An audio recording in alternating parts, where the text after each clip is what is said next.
स्वागत है दोस्तों एडुटिक्स 34 पर। फ्रेंड, आज हम लोग जातीय पंचायत व्यवस्था का सेकेंड भाग पर चर्चा करते हैं।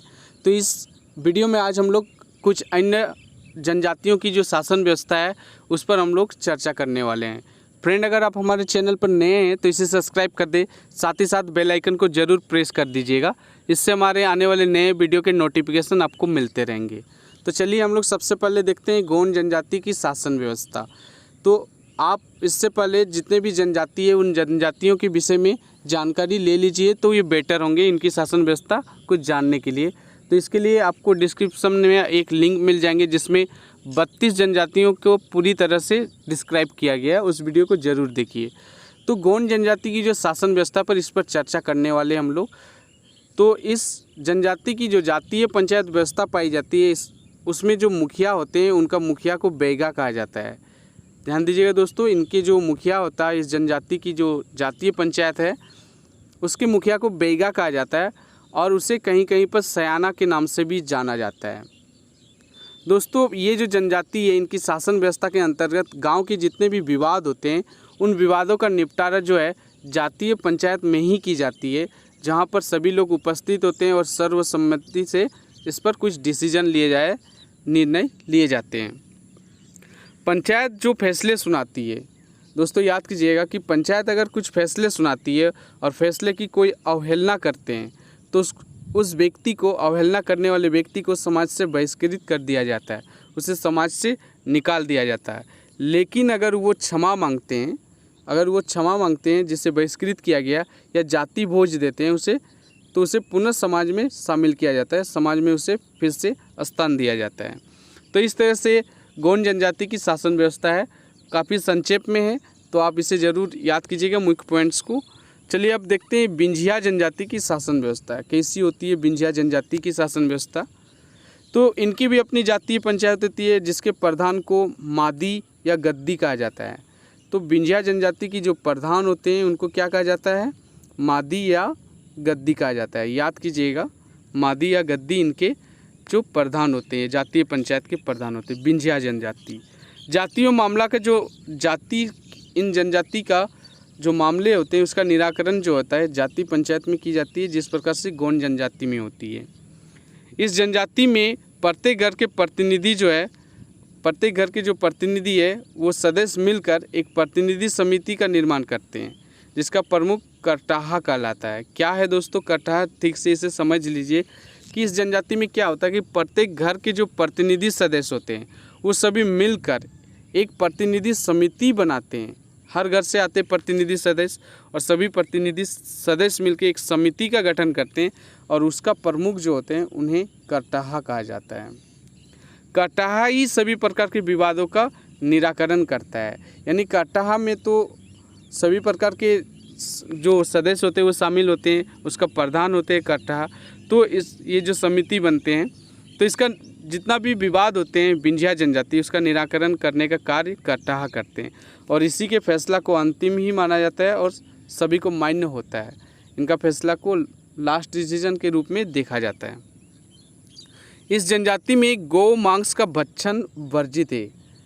इस जनजाति में गौ मांस का भक्षण जो है वो वर्जित है और गौ मांस का भक्षण करने वाले को समाज से बहिष्कृत किया जाता है। यह जनजाति काफ़ी हद तक हिंदू धर्म जो है उससे प्रभावित है।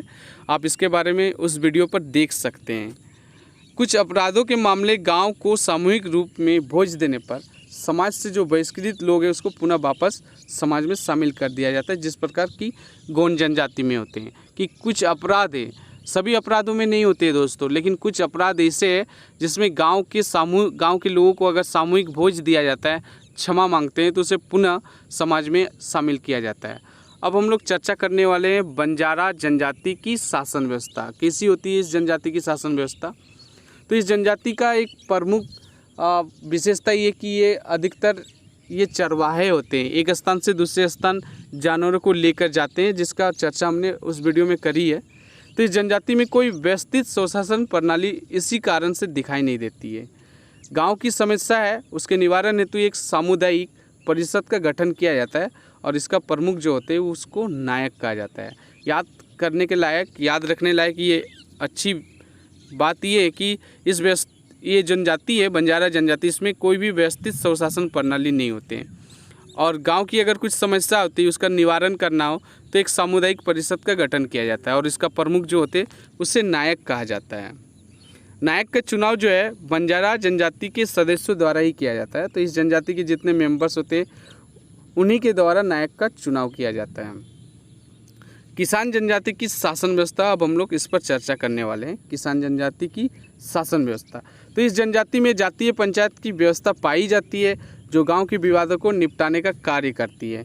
मतलब इस जनजाति में जातीय पंचायत की व्यवस्था है और कई गांवों को मिलाकर परगना पंचायत की स्थापना की जाती है। इस जनजाति के जो गांव होते हैं और कई सारे गांवों को मिलाकर परगना पंचायत की व्यवस्था की जाती है जो अंतर ग्रामीण विवादों का निपटारा करती हैं दोस्तों। यानी अगर एक या दो गांवों के बीच या उससे अधिक गांवों के बीच में कुछ विवाद हो तो उसका निपटारा करने का कार्य परगना पंचायत करती है। पंचायत के प्रमुख अधिकारी कौन कौन होते हैं, तो उनमें मुख्य रूप से महतो, कोतवार और सरदार होते हैं। याद कीजिएगा, महतो, कोतवार और सरदार होते हैं। पंचायत की बैठक बुलाने वाले व्यक्ति को पंचायत के संचालन का सारा खर्च वहन करना पड़ता है। यानी किसी का कुछ विवाद हो, अगर पंचायत की बैठक बुलाना चाहता है तो पंचायत के जितने संचालन का खर्च होता है उनका वहन वह व्यक्ति खुद करते हैं। अब चर्चा करते हैं बथुड़ी जनजाति की शासन व्यवस्था कैसी होती है। इस जनजाति की शासन व्यवस्था, तो इसमें परंपरागत पंचायत व्यवस्था पाई जाती है जिसका प्रधान जो होते हैं उन्हें दोहर कहा जाता है। तो दोस्तों यह पद जो होती है दोहर, वो वंशानुगत होती है और ये धार्मिक क्रियाकलापों का भी संपादन करते हैं। आगे देखते हैं दोस्तों, इस जनजाति में जितने भी विवाद होते हैं सभी विवादों का निराकरण जो है पंचायत द्वारा ही की जाती है। लेकिन अगर दो या दो से अधिक गांवों के बीच में कुछ विवाद होती है तो उसका निराकरण प्रधान करते हैं। प्रधान वास्तव में अंतर्ग्रामीण पंचायत का मुखिया को कहा जाता है। तो प्रधान के द्वारा ऐसे कार्य किए जाते हैं। इस जनजाति में सगोत्र विवाह को गंभीर अपराध की श्रेणी में रखा गया है। तो सगोत्र विवाह जो है ये गंभीर अपराध की तरह देखा जाता है इस जनजाति में। अब चर्चा करते हैं हम लोग खोंड जनजाति की जो शासन व्यवस्था है उस पर हम लोग थोड़ा डिस्कस कर लेते हैं। तो खोंड जनजाति में गांव के मुखिया जो होते हैं उन्हें गोटिया कहा जाता है जो गांव के सभी विवादों का समाधान करने का कार्य करते हैं। लेकिन दोस्तों याद कीजिएगा कि खोंड जनजाति जो है उसमें यह पद अब विद्यमान नहीं है। जनजाति में काफ़ी ज़्यादा परिवर्तन हो रहे हैं, तो इस संदर्भ में इस जनजाति में खोंड जनजाति में गोटिया जैसा पद अब नहीं रहा है। वर्तमान समय में इस जनजाति में जितने भी कार्य होते हैं वो सर्वसम्मति के द्वारा होता है और सर्वसम्मति से सरपंच का भी चयन किया जाता है जो गांव के जो ग्राम पंचायत का प्रधान के रूप में कार्य करते हैं। अब चर्चा करते हैं सवर जनजाति की शासन व्यवस्था। सवर जनजाति की अपनी एक जातीय पंचायत होती है। सवर जनजाति की अपनी एक जातीय पंचायत होती है जिसका प्रमुख जो है उसे प्रधान कहा जाता है और प्रधान की सहायता के लिए एक पद होते हैं जिसे गोड़ाइत कहा जाता है जो क्या कार्य करती है। ये मुख्य रूप से प्रधान के जितने आदेश होते हैं, संदेश है, उसी गांव के लोगों तक पहुंचाने का कार्य करते हैं। जातीय पंचायत द्वारा ही गांव के सभी विवादों का निपटारा किया जाता है इस जनजाति में, सवर जनजाति में। और जातीय पंचायत के जितने भी पद होते हैं वो सभी वंशानुगत होते हैं, याद कीजिएगा। अब हम लोग चर्चा कर लेते हैं बिरजिया जनजाति की शासन व्यवस्था। इस जनजाति में जातीय पंचायत की व्यवस्था पाई जाती है जिसका मुखिया जो है कोई गणमान्य व्यक्ति होता है। कोई भी गणमान्य व्यक्ति उस गांव के, इस जनजाति के, उस व्यक्ति को मुखिया बनाया जाता है जातीय पंचायत की। जातीय पंचायत ही है जो सभी प्रकार के मामलों का निपटारा करने का कार्य करती है। इनकी जातीय पंचायत में बैगा, बेसरा, धावक तथा गांव के बुजुर्गों और सम्मानित लोगों को शामिल किया जाता है इस जातीय पंचायत में। दोस्तों बिरहोर जनजाति की शासन व्यवस्था पर अब चर्चा करते हैं। तो बिरहोर जनजाति के लोग शिकार समूह के रूप में बटे होते हैं जिसे टंडा कहा जाता है। याद कीजिएगा कि बिरहोर जनजाति के लोग अलग अलग शिकार समूह के रूप में बटे होते हैं और सभी समूह को टंडा के रूप में जाना जाता है और यह टंडा ही बिरहोर का सर्वोच्च संगठन होता है। यानी बिरहोर जनजाति का जो सर्वोच्च संगठन है उसे टंडा ही कहा जाता है। इसका जो मुखिया होते हैं उसे नाये कहा जाता है। टंडा का जो मुखिया होते हैं उसे नाये कहा जाता है और नाये का जो सहयोगी होते हैं उसे कोतवार या दिगुआर के नाम से जाना जाता है। गांव के विवादों का सुलझाने हेतु टंडा और नाये के साथ सभी परिवारों के मुखियाओं की सभा होती है। याद कीजिएगा कि गांव के जो विवाद होते हैं उसको सुलझाना हो तो टंडा और इसके साथ साथ नाएँ ये भी होते हैं। और इसके साथ साथ सभी परिवार के मुखिया, अगर किसी का विवाद हो तो सभी परिवार के लोग आते हैं और उनके मुखियाओं की सभा होती है जिसमें विवादों का निपटारा की जाती है। तो इस प्रकार से थी शासन व्यवस्था। हम लोग इस पर हम लोग चर्चा कर चुके हैं बिरहोर जनजाति की शासन व्यवस्था पर। तो दोस्तों तीसरे भाग में हम लोग अन्य कुछ और जनजातियों की शासन व्यवस्था पर चर्चा करेंगे। आज की वीडियो कैसी लगी आप मुझे ज़रूर कमेंट्स कीजिए।